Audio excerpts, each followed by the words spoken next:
तो आप अभी हाल फिलहाल कितने वोटों से जीत मान रहे हैं? शशि रंजन परमार जो हैं वो निर्दलीय चुनाव लड़ रहे हैं, तो आपको नुकसान होगा उससे या फिर फायदा होगा? ये सीएम योगी आदित्यनाथ भी आए हैं भिवानी, कितना प्रभाव पड़ेगा तोशाम के वोटर्स के ऊपर? चौधरी बंसीलाल को भगवान मानने वाले लोग, यानी कि आपका चौधरी बंसीलाल का परिवार, तो चौधरी बंसीलाल की पोती की तरफ रुझान दिखाएगा या फिर पोते की तरफ?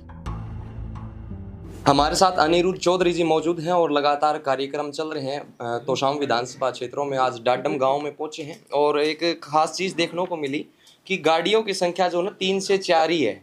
और मैंने भी कुछ दिन पहले एक बात बोली थी, अगर ऐसी व्यवस्था हो जाए कि कैंडिडेट जो है वो 2 से 3 गाड़ियां लेकर के ही जो है अपना चुनाव प्रचार करे, ज़्यादा हुजूम ना हो, ज़्यादा खर्चा ना हो, तो वो बात आपके अंदर देखने को मिली, तो मेरे को बहुत अच्छा लगा भाई जी आपकी चीज़। बड़ी अच्छी बात है। हमारा तो क्या है कि जितने भी साथी वर्कर हैं सब ने ये फैसला कर रखा है कि अपना अब ज़्यादा समय अपने गांव में और रिश्तेदारियों में लगाएंगे। तो मैं कोई मेरे साथ ज़्यादा घूमता नहीं, सबको ये है जिस गांव में जाए वहीं के वर्कर साथ में हो, वहीं के भाई साथी सब साथ में हो। तो ये तो कारण कैसा प्रोग्राम चल रहा है जी? कितना रुझान लोगों का देखने को मिल रहा है रुझान अभी तक? बहुत बढ़िया है। मतलब मुझे सही बताऊं तो मैं बाबा जी की कृपा है। इतनी मतलब मेरी जितनी मैंने कल्पना करी थी उससे ज़्यादा है।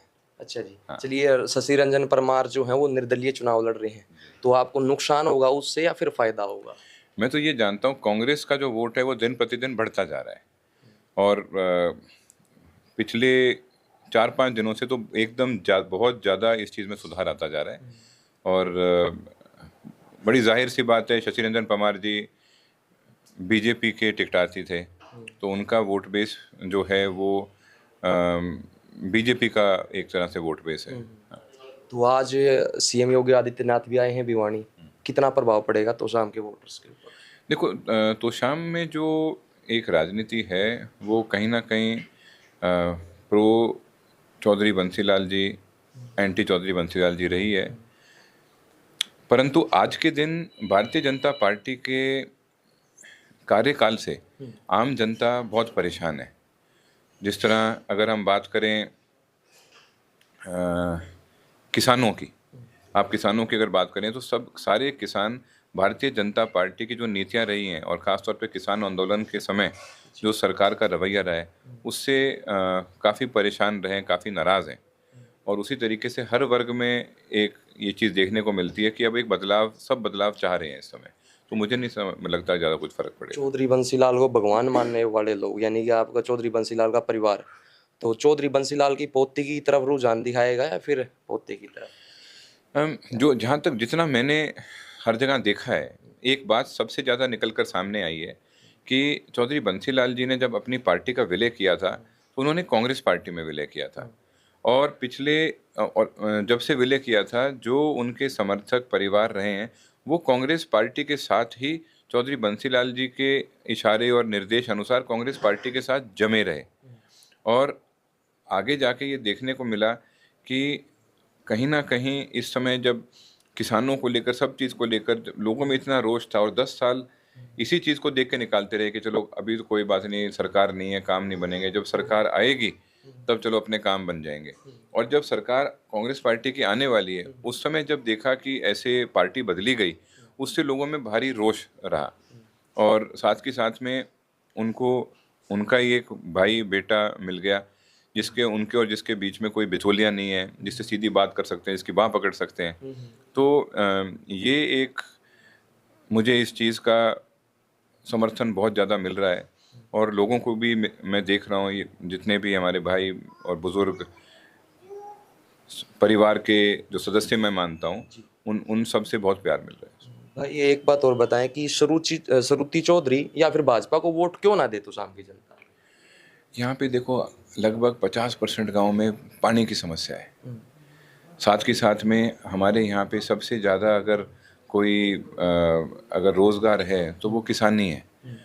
और पानी की समस्या का समाधान कर नहीं पाए, साथ के साथ में जो रोज़गार एक बहुत बड़ा मुद्दा है, रोज़गार के कारण भी। और एक बड़ी बात जो सामने निकल कर आती है कि पिछले 3 महीने तक जो भी भाजपा के प्रत्याशी हैं और मेरी चाची जी हैं, वो भाजपा की सारी गलतियां हर जगह बोलते थे। तो वो जो भाजपा की गलतियां वो बता रहे थे वो आज मेरे काम आ रहा है, क्योंकि वही तो 3 महीने पहले तक भाजपा की सारी गलतियां बताते थे कि इसलिए भाजपा को वोट नहीं देना चाहिए।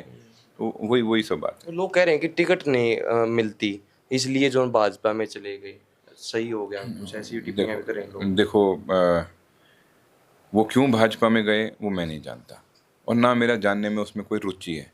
मैं तो जानता हूँ कि वहाँ वो चले गए। अगर वो नहीं भाजपा में जाते तो शायद मेरी आज के दिन इतनी बढ़िया स्थिति यहाँ पे नहीं होती। किन एजेंडों को लेकर के चुनाव लड़ रहे हैं भाई? एक तो मान सम्मान बहुत बड़ा एजेंडा है यहाँ पर, जैसा कि मैंने कई बार बोला है पहले, बिचौलिए बहुत ज़्यादा यहाँ पर सक्रिय रहे कि कोई पुराना परिवार जो 67-68 से मेरे दादाजी के साथ और परिवार के साथ जुड़ा हुआ हो, वो भी जब आके कोई काम के लिए बोलते थे तो कोई एक आधा बिचौलिए से पूछा जाता था और वो सर्टिफिकेट देते थे कि ये वोटर है कि नहीं है। तो आज के दिन और वैसे भी हर कोई मान सम्मान चाहता है। मैं भी मान सम्मान चाहता हूँ, आप भी मान सम्मान चाहते हैं, सारे वर्कर वोटर मान सम्मान चाहते हैं।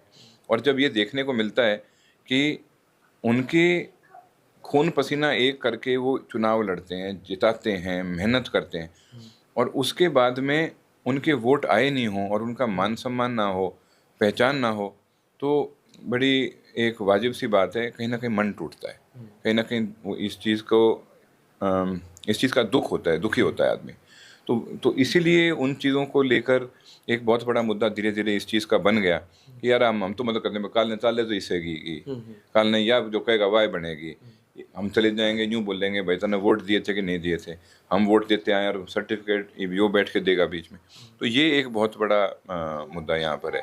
भाई एक आखिरी और सवाल है, जैसे कि लोकसभा चुनाव के अंदर जो स्थिति थी, यानी कि चौधरी धर्मवीर जो फर्स्ट फेज थे और सेकंड फेज किरण चौधरी बन गई थी, नीचे नीचे समर्थन कर रही थी, और लोकसभा जैसे कि रावदान सिंह फर्स्ट फेज से, आप सेकंड फेज थे, तो अब की बार चेंज हो गए, फर्स्ट फेज जो सेकंड हो चुके हैं, सेकंड वाले फर्स्ट हो गए हैं, तो अब की बार क्या लगता है कि आप कितने वोटों से जीतेंगे? क्योंकि पहले लोकसभा में तो यहाँ से हार हुई थी कांग्रेस। मैं इस बारे में बताता हूँ। वो समीकरण एक अलग समीकरण था और इस समय एक समीकरण अलग समीकरण है। उस समय जो किसानों ने और भारतीय जनता पार्टी के विरोध में सब भारतीय जनता पार्टी के अगेंस्ट वोट देने चाह रहे थे, तो कहीं ना कहीं जिन्होंने भी अगर जो कांग्रेस में रहकर मदद दूसरी तरफ करी, उनके प्रति सबके मन में एक बहुत ज़्यादा रोष पैदा हुआ कि यार ऐसे कैसे चलेगा, हमारा अपना मान सम्मान है, हमारा अपना स्वाभिमान है, आज किसी के कहने पर हम यूँ ऐसे बदलाव तो नहीं कर सकते। तो और दूसरी बात क्या है, जिस तरह दान सिंह जी वो अहिरवाल के थे और धर्मवीर जी यहीं के थे, तो वो समीकरण अलग था। आज समीकरण अलग है। आज समीकरण बहुत सरल है। इस समय जो मेरे दादाजी के साथ जुड़े परिवार थे, उनको घर का अपना एक भाई, अपना बेटा ऐसा मिल गया जिसके साथ वो कभी भी कुछ भी बात कर सकते हैं, बाँह पकड़ के काम करा सके हैं, और भाई काले चश्मे कौन पहने है, और साथ के साथ में भाई आंखों में आंखें डाल के बात होती है, जो बातें सीधी होती है, हाँ तो हाँ, ना तो ना, बीच में कोई बिचौलिया नहीं। और एक सबसे बड़ी बात है कि एक भाईचारे को साथ में लेके आगे चलना, भाईचारे की बिगाड़ की कोई बात नहीं, सबको साथ में लेके आगे चलें, और एक जैसे अपने समाज में होता है एक सबका मान सम्मान करना। तो ये इन सारे फैक्टरों का एक बहुत असर पड़ रहा है चुनाव में। तो अभी कोई रैली वगैरह भी रखी है भाई जी? हाँ, कल रैली है, कल रैली है, तो शाम में है। भूपेंद्र सिंह हुड्डा जी आएंगे, वीरेंद्र सहवाग जी आएंगे, और भी 2-3 नेता और आएंगे। जी। तो आप अभी हाल फिलहाल कितने वोटों से जीत मान रहे हैं? मैं ये मान रहा हूँ कि हम इस समय बहुत अच्छे वोटों से जीत रहे हैं। मैं नंबर कोई अभी मैं बोलना नहीं चाहता, मैं कोई चीज़ बोलकर किसी दूसरे को सतर्क नहीं करना चाहता। चलिए ठीक है, बहुत बहुत धन्यवाद आपका। तो अनिरुद्ध चौधरी जी हैं और हमारे साथ मौजूद थे अभी, और इनसे इंटरव्यू लिया। काफ़ी सवाल जनता के थे जो कि हमने रखे, और बड़े अच्छे तरीके से जवाब दिया। बड़ा शांत स्वभाव है भाई जी का, और मैं बड़ा इम्प्रेस हुआ भाई जी आपसे, और कामना करते हैं कि इलेक्शन को जो अच्छे तरीके से लड़ेंगे और जीत के आएंगे, उस दिन आपसे फिर से मुलाकात करेंगे जी। ठीक है, बहुत बहुत धन्यवाद। कैमरामैन अजय के साथ सुमित शोरान, सरचरिया।